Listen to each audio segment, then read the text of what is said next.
Toyota just called me and said, looked at my records and found something concerning. They better not be tricking me, telling me, oh, you're due for an oil change, because I do that shit myself. Anyways, call back twice, no problem. No answer, no nothing. I've already had two major issues with my car. And one of the issues was horrible, and the communication was horrible, and everything was just horrible in general, so I don't want to go back there anyway.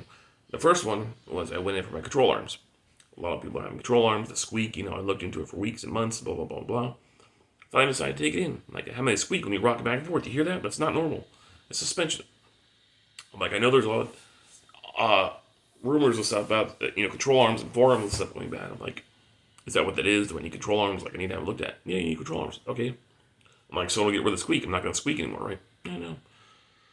Well, certain clowns say, at least I do my car work myself. Well, when you're not experienced, you're not a technician in a car, and the dealership offers a warranty on it, and when you buy the parts and pay somebody else to do it, it's going to come at the same price anyway, because it's independent suspension, and you would have to take somewhere and have a push out the bushings, push out the ball joints, blah, blah, blah, blah, because these are control arms, and there's bushings in each corner, and then there's ball joints, and it would be a pain in the ass.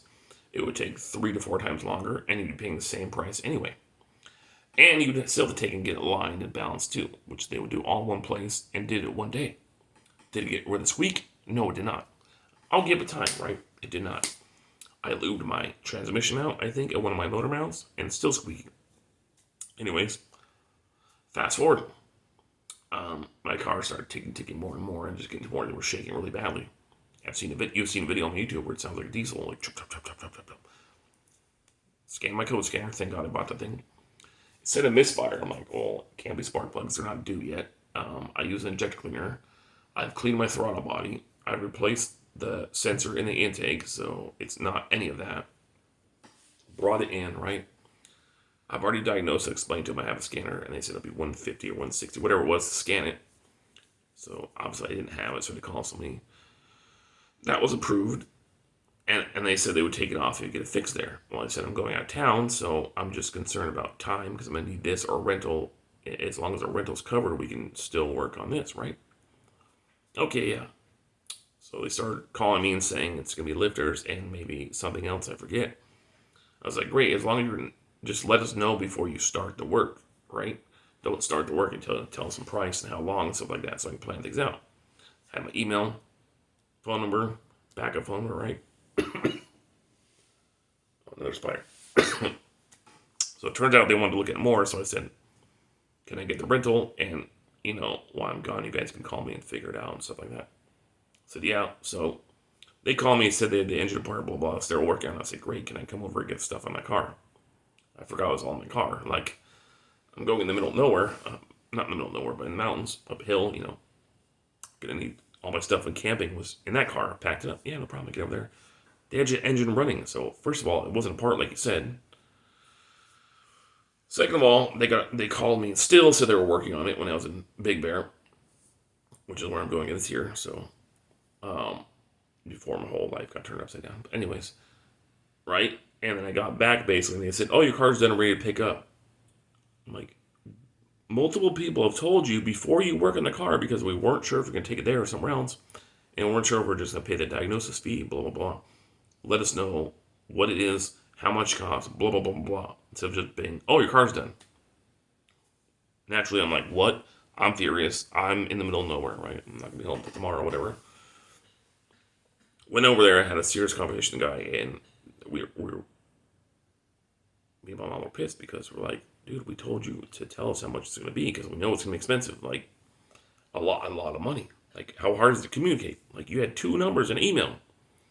I'm like, you could at least email me. I have my phone on me all the time. So, both times, strike 2 of this dealership already. Like, I don't want to go back there. That was horrible service. Horrible service. Both times. And now my car's still doing the vibrating thing. Not nearly as bad. It'll be dead quiet. Like, if I have a call right now, it's not running overnight, whatever. Go drive it, it's dead fine. After a little bit, it's almost like a heat soak. I'll sit there at a light, and I go,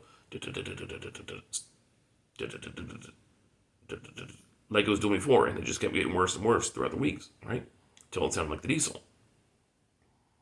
Turns out my lifters had big chunks in them, right? So maybe the thing that they were saying before, I forget what it was, also needs to replace, because it shouldn't be doing and I have a year warranty on there. So I don't know what their issue is. I don't know what they're calling me, but strike two already with these people. I thought I'd give them their chance, and it's just not working out. So I don't know what they're calling me. It better not be for a stupid oil change, or I'm going to give them another review on Google because that pisses me off. You don't call somebody, trick them, and say, oh, we found something concerning in your records.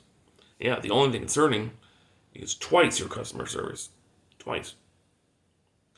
And I'm not just going there to get an oil change. It's 2 times that were expensive shit. Like, the first time was brakes. Those were like $600-800. And control arms. I spent a lot of money there that day. Then lifters. And the fact that they're both still doing the same thing I went there for is mind-blowing. I'm not trying to wait till my car gets worse again like it was before. So, I'm going to go in there and explain to them. It still squeaks when you guys do my control arms. It's still doing the shake thing. Like, my radar detector goes like this. Like, I need to get on video, but I'm going to call her back for the 3rd time now. This is ridiculous. I don't know what she could possibly tell me